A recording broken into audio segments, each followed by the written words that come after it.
안녕하세요. 땅땅땅입니다. 6.17 부동산 대책 발표 이후에 여러 가지 부작용들이 나타나고 있는데 오늘은 주택담보대출 소급 적용 논란에 대해서 한번 얘기해 보겠습니다. 지난 주말에 한 100여 명에 되는 사람들이 거리로 나와 시위를 벌였는데요.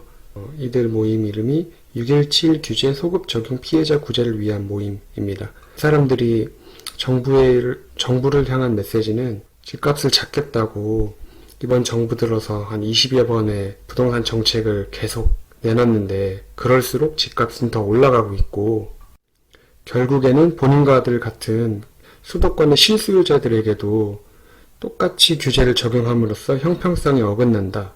규제 이전에 계약한 본인들의 계약은 소급 적용하는 게 불합리하다, 위헌이다 이렇게까지 얘기를 하고 있고요. 이런 시위 말고도 온라인상에서도 6.17 부동산 대책 이후로 김현미 장관 거짓말, 6.17 위헌 서민 피눈물, 6.17 헌법 13조 2항 등 관련 검색어들이 계속 상위권에 나오는, 다시 말씀드리면 이 사태가 작은 일은 아니다. 서민층 전반적인 상황에 다 결부된 일이다. 이렇게 보여집니다.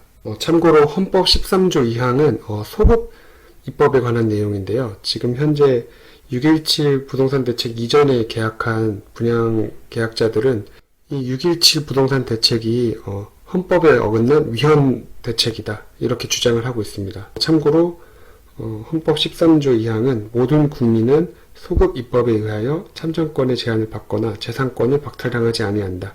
네, 이렇게 법령이 나와 있습니다. 실시간 검색어 외에도 여러 가지 사연들이 있는데요. 간단하게 한 두 개만 소개해 드릴게요. 결혼 8년차 주부라는 이분은 이번에 더 나은 환경에 살고 싶어서 평택에 있는 2억 4천만 원짜리 미분양 아파트를 계약해서 이제 이번에 8월에 입주를 하시는 것 같아요. 그래서 잔금에 이사비까지 딱 맞춰놓고 있었는데 이번 6.17 대책으로 평택이 조정 대상 지역이 됐죠. 그러면서 대출이 4천만 원 줄게 된 거죠. 이미 다 잔금에 이사비까지 맞춰놨는데 당장 다음 달에 4천만 원을 더 구해야 하는 상황이고, 그리고 이분은 무주택 실수요자의 신혼부부이고 다자녀 가정이라고 강조하고 있고 4천만 원 모자란 부분은 신용대출이라도 해달라 이런 사연이 있었고요. 또 다른 사연은 현재 사는 집을 처분하고 이제 그러고도 부족한 부분은 대출을 받기로 했나봐요. 그렇게 해서 이제 아파트 분양을 받아놨는데 6.17 대책으로 대출이 막혀서 좀 곤란하다. 이미 받은 계약금이랑 이미 지불한 계약금을 어떻게 해야 할지 모르겠다. 네, 이런 사연이고, 이게 지금 부부가 서로 걱정할까봐 염려돼서 혼자 눈물을 훔치는 저희가 진정 투기꾼이 맞느냐. 이 외에도 다양한 사연들이 지금 인터넷 카페에 다 소개가 되고 있습니다. 이렇게 대출 한도가 줄어든 원인은 이번 6.17 부동산 대책에서 경기도와 인천 거의 전 지역을 규제지역으로 지정을 했는데요. 그러면서 이 지역들에서 이제 아파트 분양받으신 분들이 주택담보대출 한도가 줄어들게 됐습니다. 근데 여기서 이제 문제는 지난번에 영상으로도 말씀을 드리긴 했는데 실제로 과열 현상을 보이고 있는 데는 서울에 인근한 몇 개의 단지 정도거든요. 이 시 전체가 아니에요. 그런데 심지어 분양이 안 돼서 미분양 관리 지역으로 관리를 받던 지역도 있었습니다. 그런데 이런 거 다 상관없이 시 단위로 전부 다 규제 지역으로 묶여버리면서 앞에서 말씀드린 이런 선의의 피해자들이 생겨나고 있는 거죠. 규제 지역으로 지정이 되면 주택담보대출에 적용하는 LTV가 축소가 되는데요. LTV가 뭐냐면 주택을 담보로 대출을 할 때 이 담보의 몇 프로까지를 인정을 해서 대출을 해주겠다. 담보 인정 비율이에요. 그 집의 시가 대비 얼만큼의 비율로 대출을 해줄 수 있다. 예를 들면 이 아파트의 시가가 10억이라고 가정을 해볼게요. 근데 이제 LTV가 70%까지 되는 지역이면은 10억에 70%니까 7억까지 대출이 나오는 거죠. 네, 이렇게 이해를 하시면 될 것 같고요. 이 시세 10억이라는 거는 보통 KB 부동산 시세를 기준으로 시세를 정합니다. 그래서 이 LTV가 9억 원 미만의 주택을 기준으로 봤을 때 비규제 지역은 70%까지 나오고 조정 대상 지역은 50%, 투기과열지구는 40%까지 이제 대출이 나오게 됩니다. 그래서 기존에 6.17 부동산 대책 전에 비규제 지역이었던 지역은 70%까지 대출을 받을 수 있었는데 이제 뭐 조정 대상 지역 혹은 뭐 투기 과열 지구까지 이렇게 규제 지역으로 지정이 돼 버리면 기존 대비 한 20에서 30%까지 대출 한도가 줄어드는 상황이 되죠. 여기서의 문제는 이제 6.17 부동산 대책 이후로 분양을 진행하는 단지를 이런 규제 지역에 맞게 LTV를 적용해서 대출을 진행을 하면 되는데, 큰 문제는 기존에 대책 이전에 진행한 기존 분양 단지도 현재의 규제 지역 기준을 적용해서 대출을 해야 한다. 이렇게 돼버린 거예요. 대책 발표 직후에 현장에 있는 이제 금융기관, 은행들도 이 적용 기준에 대해서 명확한 지침이 없어서 되게 혼란스러웠거든요. 이런 혼란에 대해서 좀 사실관계 설명을 위해서 금융위원회에서 지난 6월 24일에 보도자료를 하나 냈는데요. 보도자료를 보시면 일단 배경 설명을 먼저 해주고 있는데, 지금까지 이번 정부 들어서 신규 규제 지역 지정에 따른 중도금 대출 등 집단 대출 전반에 대해서 LTV 적용 기준은 일관되게 운영을 해왔다. 그리고 이번에도 비규제 지역에서 규제 지역으로 신규 지정된 지역에서도 기존과 동일한 기준으로 LTV가 적용된다. 그리고 이제 분양받는 아파트에서 가장 중요한 대출이 중도금 대출이랑 그리고 입주할 때 잔금 대출이잖아요. 먼저 중도금 대출을 먼저 보시면 무주택 세대인 경우에 조건부 1주택 세대 포함해서는 중도금 대출을 받는 경우에 종전과 같이 비규제 지역 LTV 70%가 적용된다. 그러니까 이거는 대책 발표 이후라도 중도금 대출에 한해서는 기존처럼 해주겠다. 그리고 문제는 잔금 대출인데요. 잔금 대출의 경우에는 조정 대상 지역, 투기과열 지구에 적용되는 LTV가 적용된다. 그러니까 지금 대책 이후로 규제 지역으로 지정된 곳은 그 조정 대상 지역, 투기과열 지구 기준에 따라서 LTV가 적용된다. 네, 이 말인데, 만약에 이번 대책으로 자금 계획이 어그러져서 잔금 대출을 치르는데 어려움이 있는 세대는 중도금 대출을 받은 범위 내에서 종전의 LTV를 적용할 수 있다.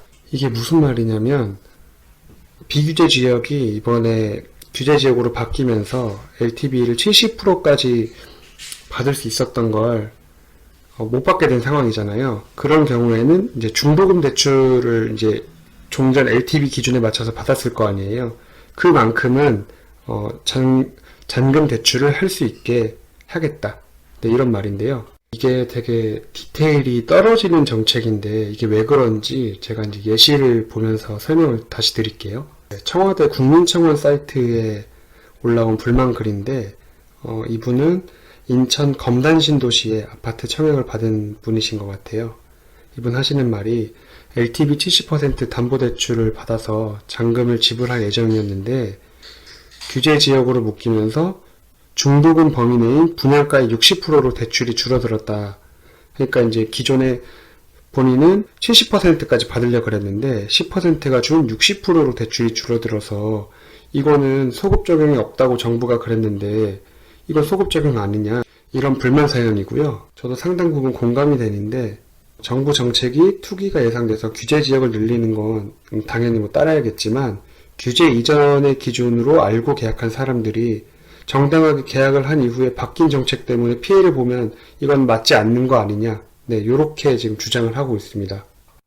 그러면 이분이 중도금 대출 범위 내로 다 적용해준다는데 왜 이렇게 대출을 적게 받는지 한번 다시 정리를 해드릴게요.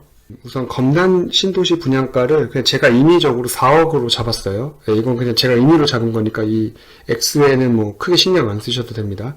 그래서 이제 분양권을 최초 계약을 하잖아요. 중도금 대출을 얼마나 받을지도 정할 거고, 이때 보통 계약금 10% 내고 중도금을 분양가의 60%를 내고 나머지를 30%로 이렇게 계약을 하게 되겠죠. 그러면 이 방식대로 지금 계약이 진행되면 내 돈은 40%가 들어가고 대출은 60%를 받게 되는 겁니다. 이거는 특별히 미분양이 많이 난 지역이나 아니 분양이 워낙 잘 되는 지역이 아니면 이런 비율로 중도금 대출을 이제 실행을 하죠. 그리고 입주할 때 잔금 대출을 이제 치르게 되는데 중도금 대출을 상환하면서 그걸 잔금 대출로 바꿔서 대출을 실행하는데, 검단 신도시는 LTV 70%까지 되는 지역이니까 잔금 대출할 때는 70%까지 대출을 실행하고 내 돈은 30%만 들여서 입주를 하게 되겠죠. 중도금 대출부터 잔금 대출까지 이 전개는 굉장히 일반적인 상황이라고 생각을 하시면 될 것 같아요. 그런데 이제 규제 지역으로 지정이 되면서 잔금 대출할 때 생각지 못한 내 돈 10%가 추가가 된 거예요. 잔금 대출만 다시 보면 이제 규제 전에는 내 돈이 30% 들고 대출이 LTV 70%까지 나왔으니까 70%까지 대출을 받을 수 있는 상황인데, 규제 지역으로 지정이 되고 중도금 대출 범위까지 잔금 대출을 해주겠다고는 했지만 일반적으로 중도금 대출은 분양가의 60%만 진행을 하기 때문에 잔금 대출도 마찬가지로 60%까지밖에 못 나오는 거죠. 그러면 내 돈은 기존 30%에서 10% 추가된 40%가 들어가게 되는 거죠. 10%면 지금 제가 예시로 4억을 잡았으니까 4억에 10%면 4천만 원인데, 이게 4천만 원이 누구의 이름도 아니고, 그리고 8월에 당장 입주해야 되는 세대는 이거 당장 어떻게 구해요? 이런 부분에서 정책 디테일이 너무 떨어진다고 생각하고요. 정책 정하시는 사람들이 스스로 본인이 분양받고 중도금 내고 잔금 대출 해보고 이렇게 해보면 이렇게 설계가 안 됐을 것 같은데 너무 아쉽습니다. 이 소급 적용 논란이 계속 온오프라인에서 여론이 안 좋아지니까 이번 주에 홍남기 부총리가 인터뷰를 했는데 이런 상황을 고려해서 실수요자를 도울 수 있는 보완책을 검토하겠다. 네, 이렇게 일단 입장을 밝혔고요. 당장 입주를 해야 하는 실수요자를 위해서 빨리 보완책이 나와야 될 것 같아요. 정말 이게 저도 아파트 분양받아서 들어왔지만 이 중도금 대출, 잔금 대출 입주할 때까지 은행에서 이게 대출이 나올까 안 나올까 계속 피가 마르거든요. 이런 실수요자들의 어려움을 감안해서 최대한 빨리 보완책이 나오길 기대하겠습니다. 네, 오늘 영상은 여기까지 하겠습니다. 감사합니다.